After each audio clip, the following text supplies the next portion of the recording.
अस्सलाम वालेकुम हमारे प्यारे नाजरीन, उम्मीद है कि आप सब खैरियत से होंगे। हमारे चैनल EDUN इन्फो को देखने का बहुत शुक्रिया।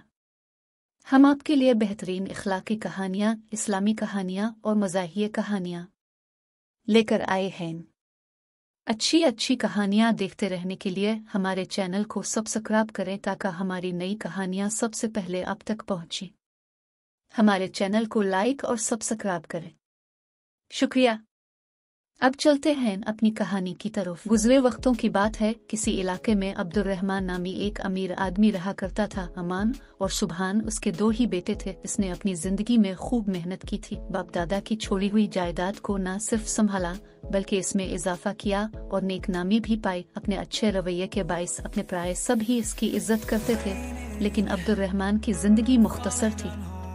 इसे इतनी मोहलत ना मिल सकी कि वो अपने हाथों अपनी दौलत दोनों बेटों में तकसीम कर देता। यूं भी बाप की छोड़ी हुई जायदाद के वारिस अमान और सुबहान ही थे। माँ के बाद दोनों भाई बाप के साए से भी महरूम हो चुके थे। इस मौके पर अमान ने छोटे भाई सुबहान की खूब दिल जोई की। बाप की जुदाई के गम ने दोनों को अफसरदा कर रखा था। आखिर कब तक वो इस गम को सीने से लगाए रखते। एक न एक दिन तो दुनियादारी निभाने के लिए अमान अमल में आना ही था।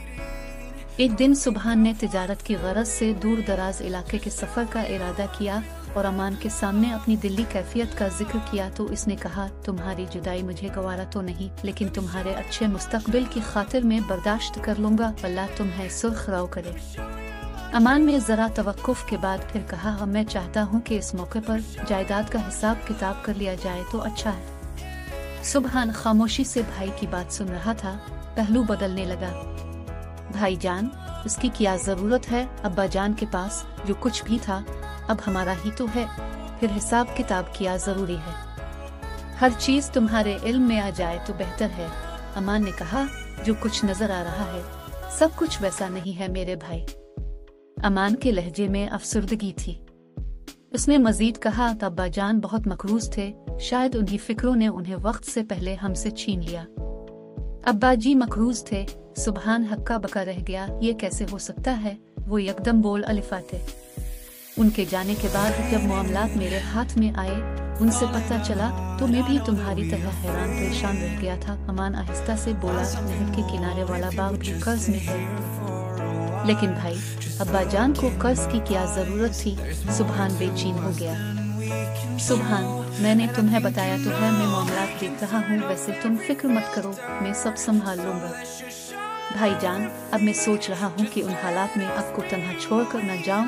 आप अकेले परेशान होंगे। सुबहान ने सोचते हुए कहा, अरे नहीं नहीं सुबहान, तुम तो फिक्रमंद हो गए, इसीलिए मैं तुम्हें ये सब कुछ नहीं बताना चाह रहा था। अमान जल्दी से बोला, तुम जरूर जाओ और अब्बा जी का हुनर आजमाओ जो उन्होंने तिजारत से हासिल किया था। मुझ पर भरोसा रखो, मैं हूं ना। अमान ने प्यार से कहा। इस तरह कुछ तिजारती सामान लेकर सुबहान एक लंबे सफर पर रवाना हो गया। 1 साल बाद इसकी वापसी हुई। वो बहुत खुश था। बहुत से तजुर्बात और नए नए मुशाहदात इसके साथ थे। इसने अपने सफर के दौरान कई अहम सबक सीखे और तिजारत में कामयाब रहा।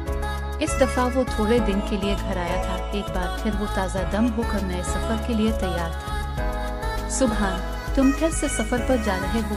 मुझे तुम्हारी कमी बहुत महसूस होती है, लेकिन खैर कोई बात नहीं। अमान ने टेर टेर कर कहा, मैं हूं ना, सब संभाल लूंगा। सुबहान ने भाई की तरफ देखा। अमान के लहजे में हिचकिचाहट सी महसूस की। जी भाई, इसीलिए तो मैं मुतमईन हूँ, आप हैं ना? सुबहान, मैं सोच रहा हूँ कि एक बहुत बड़ी हवेली बनाई जाए, महलनुमा हवेली, जिसमें हम दोनों भाई खुशो खुर्रम रहेंगे। अब्बा जान की खोई हुई इज्जत दोबारा पालेंगे। तो मेरी इल्म में तो है ही कि अब्बा जान जायदाद कर्ज में छोड़ गए। बस बस भाईजान, इन बातों से मुझे तकलीफ होती है। सुबहान तड़प कर बोला, अरे पगले ताव क्यों परेशान होता है, मैं जो हूँ।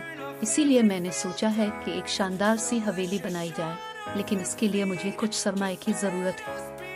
मेरे पास जो कुछ भी है वो आप ही का है भाईजान। सुबहान ने खुश दिली से कहा, 4 लाख दिरहम इस तिजारत की बरकत से मुझे हासिल हुए। बहुत हैं मेरे भाई। अमान जल्दी से बोला, इस बार जब तुम लौटोगे तो एक शानदार महल में तुम्हारा कयाम होगा, फिर मैं तुम्हारी तमाम रकम भी लुटा दूंगा। रकम की बात छोड़िए भाईजान, बस मेरी एक दरख्वास्त है। सुभान ये कहकर खामोश हो गया। कहो सुभान, रुक क्यों गए? अमान बेचैनी से बोला। आप इस महल की 4 ईंटें मुझे दे दीजिए, हर ईंट 1 लाख दिरहम की होगी। सुभान की बात सुनकर अमान दिल खोलकर हंसता रहा। सुभान खामोशी से इसे तकने लगा। ठीक है, मुझे क्या एतराज हो सकता है, मैं लिखकर देने को भी तैयार हूँ। 1 ईंट 1 लाख दिरहम की तुम्हारी हुई। महल का संग बुनियाद रख दिया गया। सुभान ने अपने हाथों से वो ईंटें बुनियादों में रखें और सफर पर रवाना हो गया। अमान ने खुशी खुशी उसे अलविदा कहा। इस बार सुभान की वापसी 2 साल बाद हुई थी। इस अरसे में हवेली बनकर तैयार हो चुकी थी। अमान ने शादी भी कर ली थी।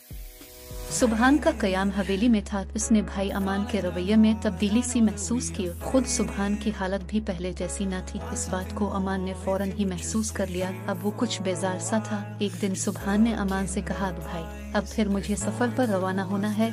जैसा कि आपको अंदाजा हो ही चुका होगा कि इस बार तिजारत में मुझे काफी नुकसान अलिफाटेना पड़ा, इसलिए मैं चाहता हूँ कि आप मेरी रकम मुझे लौटा दे। कौन सी रकम? तुम्हें इल्म तो है अब्बा जान सब कुछ कर्ज में दे गए थे। अमान रखई से बोला। भाईजान अब कब तक झूठ से काम लेते रहेंगे? हर बात मेरे इल्म में है। अब्बा जान का एक धेला भी कर्ज में नहीं है, बल्कि सुभान के सब्र का पैमाना लबरेज हो चुका था। सिर्फ और सिर्फ मुझे जायदाद से बेदखल करने के लिए अपने इतना बड़ा ढोंग रचाया। सुभान ने गहरी सांस ली, जबकि अमान उसे गुस्से से देख रहा था। इस वक्त में